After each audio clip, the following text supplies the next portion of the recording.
In this video, I want to show you why you're not getting deals from SMS marketing and what you need to change so that you can start closing more seller contracts from your SMS marketing. What's going on, guys? If you are new to this channel, my name is James Hodges. I'm the founder of REI Game Changers, and this channel is all about showing you my best practices in scaling a wholesaling company to multiple seven figures and coaching dozens of other real estate wholesalers and flippers to scaling their businesses to seven figures as well. So in today's video, I want to show you why you're not getting deals from SMS marketing and what you need to change in order to start closing more seller contracts from your SMS marketing. So the other day I was talking to one of our clients at REI Game Changers, and he was saying that he's having trouble getting deals from his SMS marketing.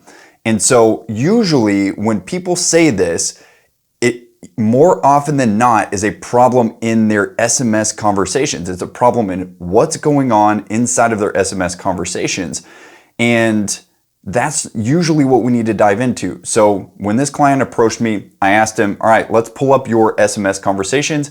Let's dive in and find out what's going on inside the conversation so that we know what to adjust so that you can start closing more deals. So I just want to pull up his actual conversation that I looked at, and I want to show you what key things we are going to shift in this client's text message communications moving forward so that he starts closing more seller contracts from this marketing channel. Now, I pulled up the marketing messaging, and in his SMS conversation, I'm just going to read you the conversation, and then we're going to pick apart what's going on inside the conversation and what could be adjusted moving forward. So inside the conversation, he opens the text conversation with, "Hi Leonard, this is Tony. I'm reaching out to see if you would be open to me buying your place on property address for the right price." Not a bad opening line. Then the seller responds, "How much are you willing to pay?" It's a condo. Basically, this is a common response that you're going to get from a lot of sellers if you're doing text conversations. You're going to reach out to them asking if they're interested in selling the property. They're going to say, "How much are you going to give me? What's the price? How much are you willing to pay? Make me an offer." They're going to respond to you something along those lines. That's a very common response that you're going to get from your SMS conversations if you haven't already started that. If you have started it, you know that you already get this response a lot from the conversations. So the client's message, and here's where he went wrong. Here's how he responded. "Do you have any current photos of the property you can send me? Then I could give you an accurate price." So in text conversations, there are so many missing pieces that we would gain in a normal conversation.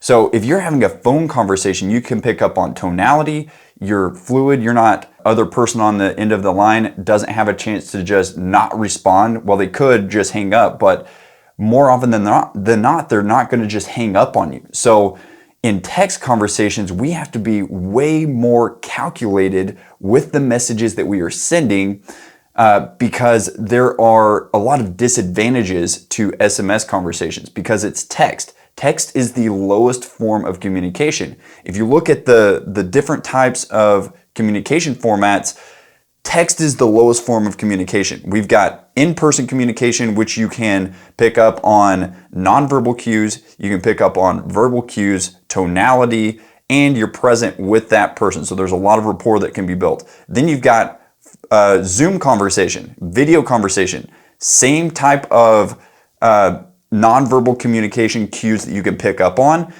but you're not in person. So it's a little bit lower form of communication than in person would be. And then you've got telephone communication, which is just audio. Still, it is better than text, but it's lower than a video or an in-person conversation because you can't pick up on the visual cues that the person is giving you. And then we've got the lowest form of communication, which is SMS or text communication. Any type of text communication, email, text, Facebook Messenger conversations, you have it. Text is the lowest form of communication. Now, when you're communicating through text, there has to be a lot of intention in what you are putting into the text messages. given that it's such a low form of communication. All right, so with all of that being said, let's look at the client's message again and where he went wrong. So this is his second message that he's ever sent this person. This is a random person, totally random person. This seller is getting a text message out of the blue from somebody he's never met, from a phone number he doesn't recognize. Right off the bat, this random person is asking this seller, how much, would you be open to selling your house for the right price? And the response, naturally, most people's natural response would probably be, maybe, how much would you be willing to give me? And here's where a lot of wholesalers go wrong, or a lot of people who are doing text message marketing go wrong, is they aren't actually putting themselves in the seller's shoes and thinking from that lens. If you put yourself in the seller's shoes and you were communicating with yourself the way that you communicate to sellers, how would you respond in these situations? So this seller has a totally natural response. How much are you willing to pay? Now, because we have just opened this communication line with the seller, we have to take small steps whenever we're communicating. So the client's message, the client's response was, do you have any current photos of the property you can send me? Then I could give you an accurate price. I could see where the client's thinking is. He's trying to get more details on the property so that he actually can give the seller a better offer on the property, which is the correct thinking. It's just, it was too big of an ask at that stage in the conversation. It's too big of an ask this soon, because you open the line of communication. Hey, would you be willing to sell your house? The seller says, maybe, how much? And then you ask a really big ask of the seller, do you have any current photos of the house? So if you're the seller, put yourself in the seller's shoes. If you were the seller and this random person texts you out of the blue and is asking if you're interested in selling the property, and then he's saying, send me over photos of the house. How creepy is that? Like, you're 2 messages in.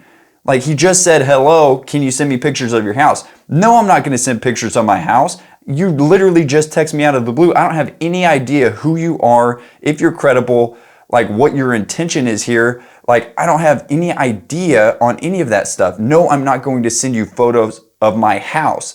And so it was too big of an ask too soon. When we're opening the line of communication with a homeowner, we want to take baby steps in the communication road. I call it walking down the road a little bit with them. We got to walk down the sidewalk a little bit with them before we ask for something that's a bigger ask, like sending photos of the house. I don't want to ask for photos of the house until well down the road in my communication line. So I'm going to give you the alternatives now. Now that we've gone through where the problem was he basically went he didn't go straight for the kill, but he went straight for a big ask too early. Now, some wholesalers on the other side, they just go straight for the kill. They're going in and making an offer right off the bat. And there's no wonder they're not getting deals, because they're just going in, texting a random person, not building rapport, and then making an offer right off the bat. You're not going to get deals this way.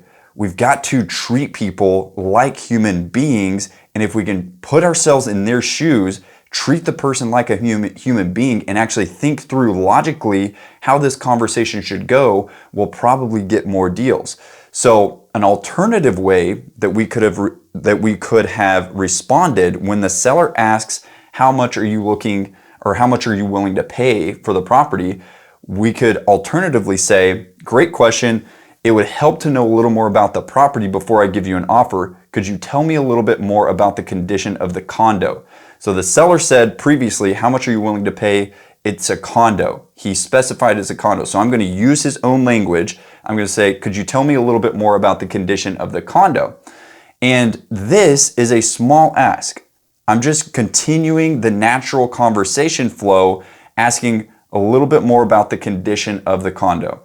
And then we can follow up with so the seller will probably respond after that. If he doesn't respond, I'm going to send him another follow-up message. And if he doesn't respond, then I'm going to send him another follow-up message. And follow-up is a totally different conversation. With SMS, there's a ton of follow-up that has to go on. That's a different conversation. But after he responds to this question, now I'm going to ask, how old is the roof? A small ask. I'm starting to get more details about the condition of the property. Have the bathrooms or kitchen been updated in the last 5 years? Small ask. Getting more information, taking another step down the road. And then I may ask, do you know of any other major repairs that would need to be put into the property? And so step by step by step, we're getting closer to our end goal, which is to be able to make the seller an offer. That's the seller's end goal if they are truly interested in selling the house, but we're not going to go for the kill on the text conversation. I don't ever want to make offers via text. You have way higher chances of actually getting a deal if you can get on the phone with people. So my goal on text conversations is to move them from a text to a phone call. So once I've gotten a few details about the property, about the condition of the property, now I'm going to try to transition from a text conversation to a phone conversation. And so I will ask for the call. That's what we want to do after we find out the condition of the property. So this is an example message to try and transition to a phone call. Sounds like a great property. Do you have some time to hop on a call today so that I can discuss some more details with you? Or you can say, do you have some time to hop on a call today so that we can go over more details of the property? You know, there's a lot of ways that we can transition, but we want to try to transition from a text conversation to a phone conversation.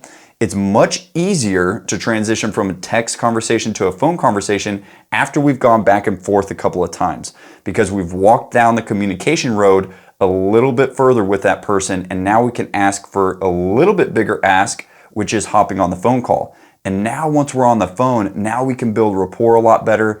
Now we can dive into the condition of the property. We can dive into the 4 qualifying questions, which are timeline, how soon are they looking to sell the house, condition of the property, motivation, and price, asking price. Those are the 4 qualifying questions that we want to ask once we hop on a phone call. So again, we're looking for timeline, how soon are they looking to sell? We're looking for condition of the property. We're looking for their motivation. Why are they looking to sell? Why would they sell this? Why would they not list this property with a realtor? What's causing them to want to sell this property right now? And then we're looking for what's their asking price. How much are they looking to get for the property? So guys, if you start applying this, if you start thinking from this perspective, meaning put yourself in the seller's shoes, think like you're communicating to a human being, and how would you like to be communicated with if you were in their shoes? I promise you, if you start thinking like this, start shifting your perspective and think through the lens of the seller, you'll probably get more deals because the seller's going to relate to you a lot more, and you're not going to be pushing people away super early in your conversation. We can't ask for big asks right off the bat. We can't go for the kill right off the bat. Walk down the road a little bit with them before you go for the big ask, before you go for the kill. We've got to have the rapport. We've got to have more information. So guys, that's all I got for you today. If you enjoyed this, click the like button, click the subscribe button. And if you are looking for help scaling your wholesaling or flipping business, you can go to reigamechangers.com. I've also posted a link in the chat section or in the comment section below. So guys, thank you so much for tuning in. Have a great day.